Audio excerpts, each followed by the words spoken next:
Estimado Teófilo, en mi primer libro me referí a todo lo que Jesús comenzó a hacer y enseñar hasta el día en que fue llevado al cielo, tras darles instrucciones por medio del Espíritu Santo a los apóstoles que había escogido. Después de padecer la muerte, se les presentó dándoles muchas pruebas convincentes de que estaba vivo. Durante 40 días se les apareció y les habló acerca del reino de Dios. Una vez, mientras comía con ellos, les ordenó: no os alejéis de Jerusalén, sino esperad la promesa del Padre, de la cual os he hablado. Juan bautizó con agua, pero dentro de pocos días vosotros seréis bautizados con el Espíritu Santo. Entonces, los que estaban reunidos con él le preguntaron: Señor, ¿es ahora cuando vas a restablecer el reino a Israel? No os toca a vosotros conocer la hora ni el momento determinados por la autoridad misma del Padre. Les contestó Jesús: pero cuando venga el Espíritu Santo sobre vosotros, recibiréis poder y seréis mis testigos tanto en Jerusalén como en toda Judea y Samaria y hasta los confines de la tierra. Habiendo dicho esto, mientras ellos lo miraban, fue llevado a las alturas hasta que una nube lo ocultó de su vista. Ellos se quedaron mirando fijamente al cielo mientras él se alejaba. De repente se les acercaron dos hombres vestidos de blanco que les dijeron: Galileos, ¿qué hacéis aquí mirando al cielo? Este mismo Jesús que ha sido llevado de entre vosotros al cielo, vendrá otra vez de la misma manera que lo habéis visto irse, que así sea. Amén. Luego les dijo: cuando aún estaba con vosotros, ya os dije que era necesario que se cumpliera todo lo que acerca de mí está escrito en la ley de Moisés, en los profetas y en los salmos. Entonces les abrió el entendimiento para que comprendiesen las Escrituras, y añadió: así está escrito, y así fue necesario que el Cristo padeciera y resucitara de los muertos al tercer día, y que se predicara en su nombre el arrepentimiento y el perdón de pecados en todas las naciones, comenzando desde Jerusalén. Vosotros sois testigos de estas cosas.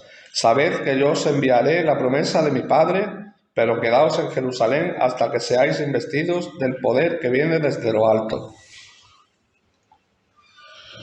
Después los llevó fuera de la ciudad hasta Betania, y alzando sus manos los bendijo. Y mientras los bendecía, se separó de ellos y fue llevado al cielo. Ellos, después de haberlo adorado, volvieron a Jerusalén, llenos de alegría, y siempre estaban en el templo alabando y bendeciendo a Dios. Amén.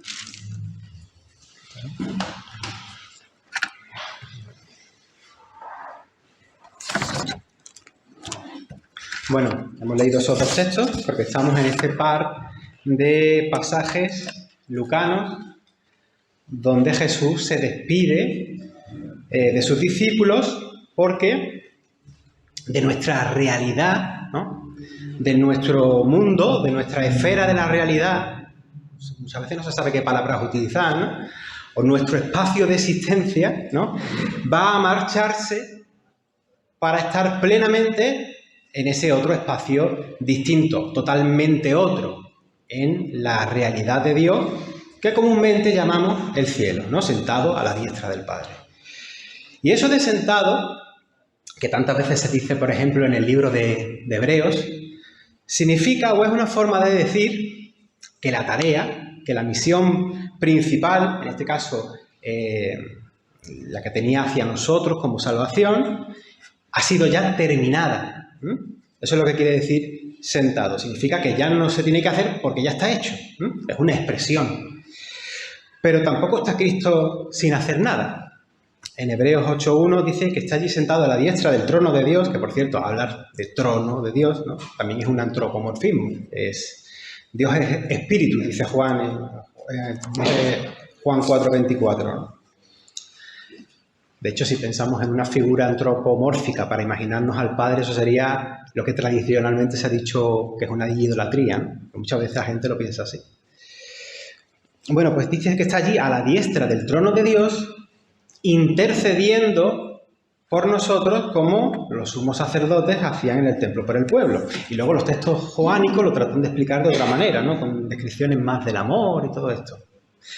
Y desde esta comparación, esta comparativa con los sacrificios del templo, la obra de Cristo es presentada en tal caso como un sacrificio eterno y perfecto, suficiente e irrepetible. Vamos, que no se tiene que estar haciendo continuamente como los antiguos, ¿no?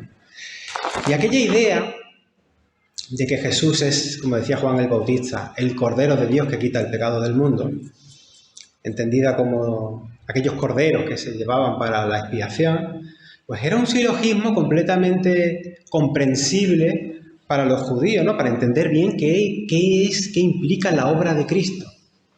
Y a nosotros, sin embargo, esa idea algunas veces, a no ser que la comprendamos bien, ha dado más confusión que aclaración, ¿no? Pero lo que se dice ahí es muy importante, ¿no? Como solución al mal que envuelve el mundo, que envuelve la existencia, que, en fin. Pero aterrizando ahora en la despedida de Jesús, en el versículo 44 de Lucas 24, Jesús que está allí con los discípulos, le explica una vez más, y digo una vez más porque ya se lo había dicho a los discípulos muchas veces antes, otra cosa es que no se enterasen, que era necesario que se cumpliera todo lo que estaba escrito sobre él en las Escrituras, incluyendo que tenía que padecer y resucitar al tercer día. Aquí nosotros, que somos occidentales y pensamos las cosas de otra manera, tenemos que hacer una aclaración. Y a veces las aclaraciones, yo no sé si aclaran de verdad o confunden más.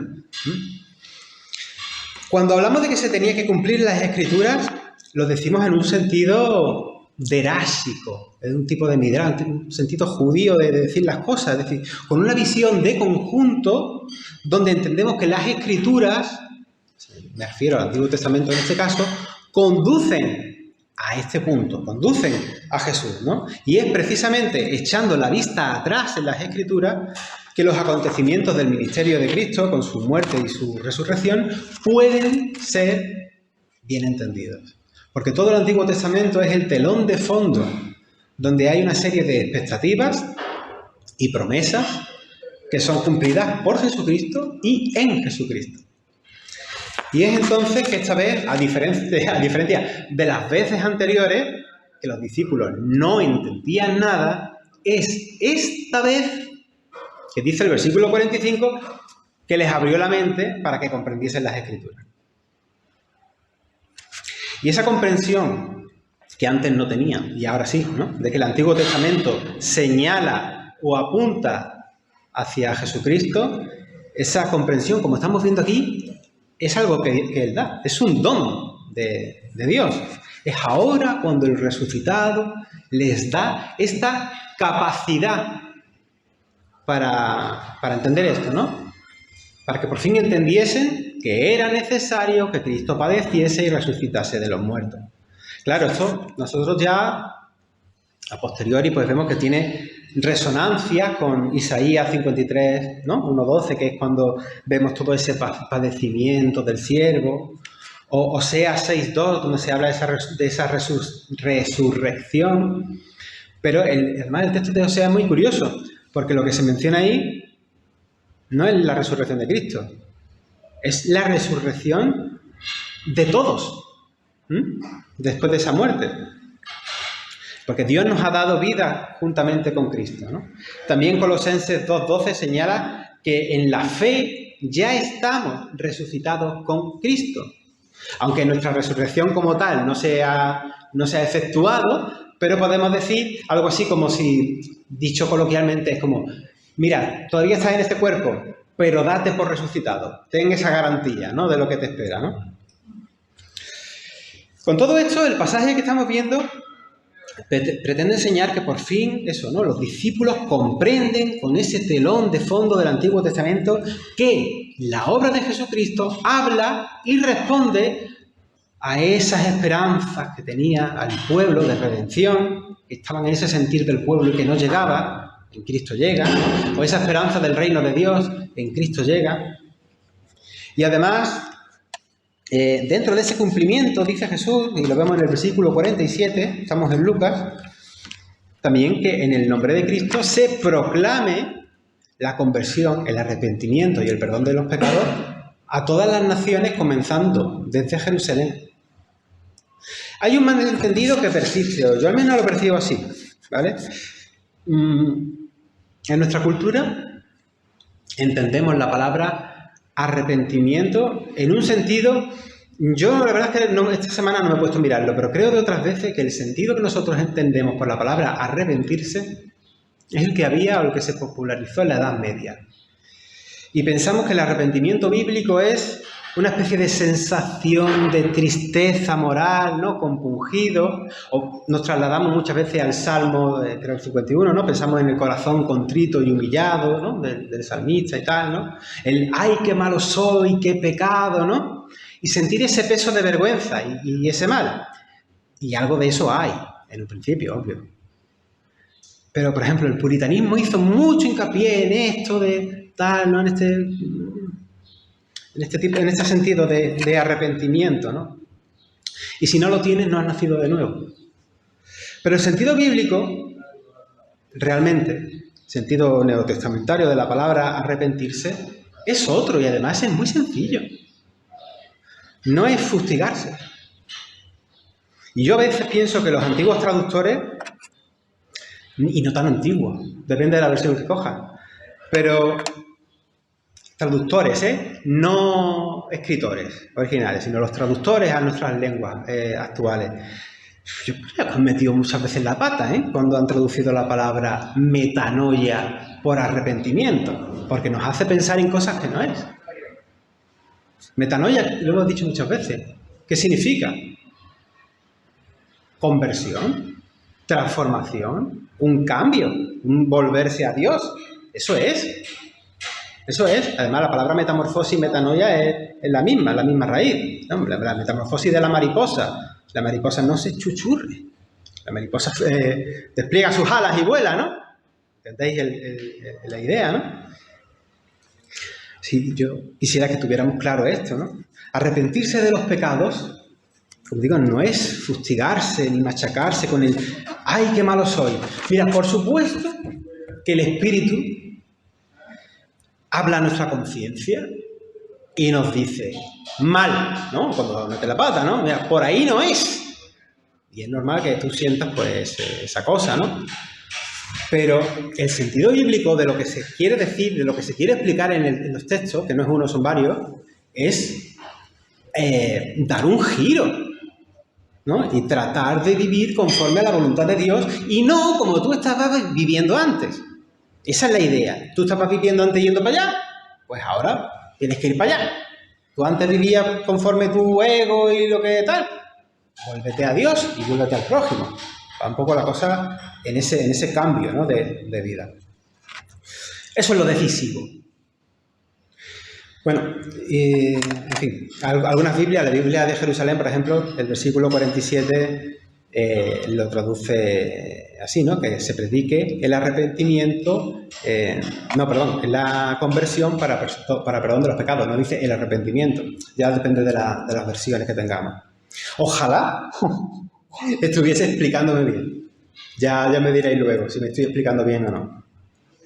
Porque según la semántica que proyectamos en las palabras, entendemos una cosa u otra muchas veces. Una vez me pasó, por poner una ilustración, hablando con un amigo mío que era testigo de Jehová, y de vez en cuando hablábamos mucho, estábamos usando las mismas palabras él y yo, pero no estábamos hablando lo mismo. Porque usábamos las mismas palabras, pero la carga de significado que tenían esas palabras no era lo mismo. Lo que entendíamos era distinto, pero es que no me tengo que ir a aquel amigo un testigo de Jehová, es que eso nos pasa muchas veces a nosotros mismos. Utilizamos las mismas palabras, pero a lo mejor no estamos diciendo lo mismo. Así que, igual que el Señor dio a sus discípulos ese don para comprender las Escrituras, viendo que también nosotros interpretamos muchas veces mal, o uno entiende una cosa, otro entiende otra, ¿no? Necesitamos que el Señor nos siga capacitando para discernir y comprender bien las Escrituras, siempre estando centrados en Cristo. Especialmente cuando vemos el Antiguo Testamento, la norma hermenéutica, la norma interpretativa, ante tanto jaleo que hay algunas veces en el Antiguo Testamento, que algunas veces nos cuesta entender, que si guerra por aquí, que si no sé qué, siempre los ojos en Cristo. Sin dejarnos llevar a veces por presuposiciones y a veces malos entendidos que a lo mejor están muy extendidos, pero tenemos que ser críticos también, ¿no? El discernimiento es un don del Espíritu. Yo creo que es bueno y deseable que lo tengamos, para esto y para otras cosas.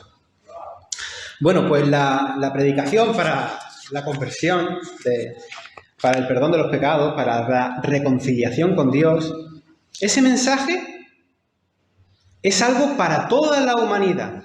Fíjate que los discípulos eran en el texto de Hechos, decían algo así como, ¿cuándo vas a instaurar el reino en Israel? Y luego Jesús le dice, sí, no os toca saber los tiempos ni nada de esto, pero luego dice, pero esto hasta lo último de la tierra. Esto no es solamente para Israel, ¿no? Esto es para toda la humanidad. Y por eso se dice el texto y también en el Evangelio en Lucas, que tenía que ser predicado a todas las naciones, comenzando con Jerusalén. Es que esto tiene una apertura al mundo. Al principio de nuestra celebración estábamos leyendo el Salmo ese 47 y el último versículo indicaba ese gobierno de Dios que sería extensible a todos los pueblos que vendrían a unirse al pueblo de Abraham. Que somos uno en Cristo, decían. Isaías 49, 6 y 8 dice que el siervo del Señor no solo restauraría a Israel, fíjate que lo tenían en las Escrituras, y los discípulos nada más que le dicen, bueno, ¿esto cuándo va a pasar en Israel? Dice ahí Isaías 49, 6 y 8, que no solamente restauraría a Israel, sino que sería luz a las naciones hasta lo último de la tierra. O sea, la misma expresión de hasta lo último de la tierra no es del Nuevo Testamento, ya lo tenemos ahí. Y en Génesis 12:3 y 22:18 apunta que serían benditas todas las familias de la tierra. El alcance de la obra de Dios está dirigido para todo el mundo. Esa es la misión que mueve la Iglesia, a todo el mundo. El libro de los Hechos comienza aquí, lo que hemos leído en el capítulo 1, en la ascensión de Jesús. Y curiosamente este libro de los Hechos quiere mostrar que esta promesa de luz a las naciones, de bendecir todas las familias de la tierra, esto se va a ir cumpliendo en la misión del Espíritu Santo hacia los pueblos paganos. Todo el libro de Hechos, vaya a ver que va por ahí, que los viajes misioneros de Pablo para acá, para allá, para esto y lo otro, ¿no? Y nosotros, pues estamos participando de esa misión, ¿no? Y de hecho somos fruto de esa misión en pleno siglo XXI. Y como le dice Jesús a los discípulos, vosotros sois testigos de estas cosas. ¿Por qué? Bueno, pues ellos eran testigos presenciales del ministerio de Cristo. Y la labor de un testigo es testificar. Pero es que nosotros, aunque no estábamos allí, nosotros somos testigos de la acción de Dios en nuestras vidas. Y nuestro cometido sigue siendo testificar. La misión sigue siendo la misma. Y luego Jesús lleva a sus discípulos a Betania. Y recordamos que por ese mismo camino, el que sale a Betania, por ahí fue la entrada triunfal. Y ahora lo que va a hacer por ese mismo camino va a ser al revés, no va a ser una entrada, va a ser una salida, una despedida triunfal también. Dice el pasaje, además, no sé si lo podemos imaginar, pues yo creo que estos textos son para que uno se pueda hacer una visualización, ¿no? Dice que allí, estando allí, alzó sus manos Jesús para bendecir a sus discípulos. Yo me imagino con mucho cariño. Es una despedida. Y mientras lo está haciendo, mientras está bendiciendo, dice el texto, sin dejar de hacerlo, mientras lo está haciendo, Jesús comienza a sumergirse en esa realidad de la trascendencia de Dios, ¿no? Y ahí ocurre su ascensión, complicado de decir, mientras lo está haciendo. Pasa de este mundo al otro, por así decirlo, ¿verdad? Con sus manos en alto, bendiciendo a sus discípulos. Y ahí está, a la diestra del Padre, ¿Bendiciéndonos todavía? Se fue bendiciéndonos y sigue bendiciéndonos. Yo creo que esta es la idea que se está plasmando. Dice luego el texto de Hechos 1:9 que lo recibió una nube. Y en el Evangelio de Lucas ni se dice nada de nube ni nada. Y no es necesario entender que esa nube sea literal, que a lo mejor lo era, pero sabéis que los hebreos, los judíos, más bien, usan el simbolismo de las nubes para referirse a lo que no vemos, esa trascendencia de Dios que está más allá, que se nos escapa, que está borroso, que no llegamos, que eso, ¿no? Y son muchos relatos de la Biblia que aparece el tema de las nubes, dejando a Dios escondido, más allá. Lo podéis consultar en cualquier diccionario bíblico, ya sea un diccionario bíblico muy conservador, ya sea uno más progresista, ya sea católico. Esto que estoy diciendo no me lo estoy inventando, Lo digo por si... La nube oculta a Jesús de los ojos de sus discípulos. En Eclesiastés 11:4 hay un dicho que es muy curioso, que es de estos que son de que recogen la sabiduría popular del mundo rural, del campo, ¿no? Y dice el dicho: el que se queda mirando al viento no sembrará, y el que se queda mirando a las nubes no cosechará, ¿no? Se refiere a la gente que está esperando las condiciones oportunas para hacer las cosas, ¿no? Y por esperar y esperar a que esas condiciones llegan, pues va pasando el tiempo y no hacen nada.